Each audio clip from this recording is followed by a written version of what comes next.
সুপ্রভাত সকলকে। ইতিহাসের পাতায় আরো একবার প্রত্যেকে স্বাগত জানাই। ফাইনালি কিন্তু রাজ্যের শিক্ষামন্ত্রী পেতে চলেছে এবং শুধু শিক্ষামন্ত্রী নয়, অন্যান্য মন্ত্রীরাও তাদের দপ্তর পেতে চলেছে। আপনারা জানেন 9ই মে প্রথম মুখ্যমন্ত্রী সহ 4জন মন্ত্রী শপথ নিয়েছিলেন। পরবর্তী 1 জুন হচ্ছে পূর্ণাঙ্গ যে মন্ত্রিসভার তার শপথ গ্রহণ অনুষ্ঠান হয়েছিল, কিন্তু দপ্তর বন্টন হয়নি।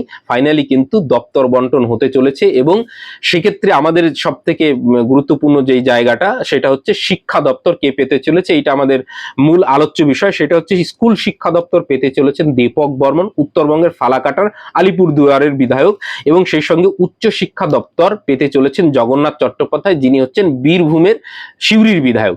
এবার বলবেন যে শিক্ষামন্ত্রী কি তাহলে দুটো? হ্যাঁ, শিক্ষামন্ত্রী দুজন হতে চলেছেন। কেন বিষয়টা বলি, আগে কিন্তু বাম আমলে কিন্তু শিক্ষামন্ত্রী দুজন হতেন, একজন স্কুল শিক্ষা দেখতেন এবং উচ্চ শিক্ষামন্ত্রী আলাদা করে হতেন, কিন্তু তৃণমূল আমলে এইটাকে একসঙ্গে জুড়ে দেওয়া হয়। এবার কেন জুড়ে দেওয়া হয় সেটা আপনারা ভালো করেই জানেন। তো যাই হোক, কারণ আপনারা দেখবেন রিজনাল লেভেল সিলেকশন টেস্টটাকে উঠিয়ে স্টেট লেভেল সিলেকশন টেস্ট করা হয়। এইটা পার্থ চট্টোপাধ্যায়ের মস্তিষ্কপ্রসূত ছিল। তো কেন করেছিলেন আপনারা প্রত্যেকে জানেন, সবকিছু নিজের নিয়ন্ত্রণে আনতে চেয়েছিলেন বেসিক্যালি। তো আবার কিন্তু সেই বাম আমলের যে প্রথা বা আগের যে প্রথা, সেই জায়গাটায় ফিরে যেতে চলেছে। স্কুল শিক্ষা দপ্তর আলাদা, উচ্চ শিক্ষা দপ্তর আলাদা, অর্থাৎ এইচএস লেভেল অব্দি যে শিক্ষা ব্যবস্থা আমাদের রাজ্যে চলে সেই তার জন্য যে মন্ত্রী তিনি হচ্ছেন দীপক বর্মন মহাশয়, যিনি উত্তরবঙ্গের ফালাকাটার বিধায়ক। আপনারা উত্তরবঙ্গের যারা রয়েছেন তারা আরো ভালো করে জানবেন দীপক বর্মন মহাশয়কে। যদিও ইতিপূর্বে আমরা জানতাম যে শঙ্কর ঘোষকে হয়তো স্কুল শিক্ষা দপ্তর দেওয়া হবে, শঙ্কর ঘোষ মহাশয়কে সম্ভবত পর্যটন দপ্তর সহ অন্যান্য দপ্তর দেওয়া হচ্ছে। তো পর্যটন দপ্তরও যথেষ্ট গুরুত্বপূর্ণ। তো সেক্ষেত্রে শঙ্কর ঘোষ কিন্তু শিক্ষামন্ত্রী হচ্ছেন না। দ্বিতীয় হচ্ছে উচ্চ শিক্ষা দপ্তর জগন্নাথ চট্টোপাধ্যায়, যিনি হচ্ছেন বীরভূমের সিউড়ির বিধায়ক, সেই সঙ্গে তিনি একজন সাংবাদিক। আপনারা জানেন দীর্ঘদিন থেকে যারা বীরভূম আশেপাশের লোক রয়েছেন তারা আরো ভালো করে চিনবেন। তো সেক্ষেত্রে স্বপন দাশগুপ্তের নাম এর আগে আমরা শুনেছিলাম, কিন্তু স্বপন দাশগুপ্ত মহাশয়কে অর্থ দপ্তর দেওয়া হচ্ছে। তো এই হচ্ছে মোটামুটি দপ্তর বন্টন, এবং অন্যান্য মন্ত্রীরা সমস্ত দপ্তর পাচ্ছেন, সেইটা আমাদের মূল আলোচ্য বিষয় নয়। এই যে লিস্টটা তৈরি হয়েছে এইটা কিন্তু এখনো অফিসিয়াল নয়, সংবাদ মাধ্যম সূত্রে আমরা জানতে পারছি। অফিসিয়াল কখন হবে? আজকে রাজ্য নেতৃত্বের সঙ্গে কেন্দ্রীয় নেতৃত্বের সন্ধ্যায় কিন্তু বৈঠক রয়েছে। আজকেই সেই এই যে লিস্টটা সেইটা কেন্দ্রীয় নেতৃত্বের সঙ্গে আলোচনা করে একদম ফাইনাল হবে।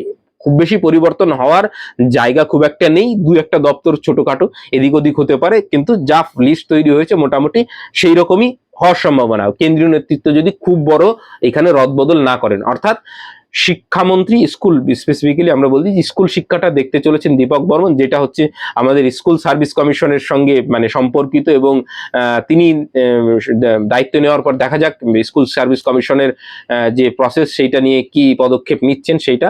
সেই সঙ্গে উচ্চ শিক্ষা মন্ত্রী হচ্ছেন জগন্নাথ চট্টোপাধ্যায়, তিনি কলেজ সার্ভিস কমিশন সহ এই সব মানে কলেজ ইউনিভার্সিটির বিষয়গুলো অ্যাফেয়ার্স গুলো তিনি দেখবেন। তো সেক্ষেত্রে কলেজের নিয়োগও আপনারা জানেন যে অ্যাপ্লিকেশন চলছে এবং সেটারও নিয়োগ প্রক্রিয়া একটা চলবে। তো সেক্ষেত্রেও কি পরিবর্তন আসে কিনা কোনো রকম, সেটাও আমাদের নজর থাকবে।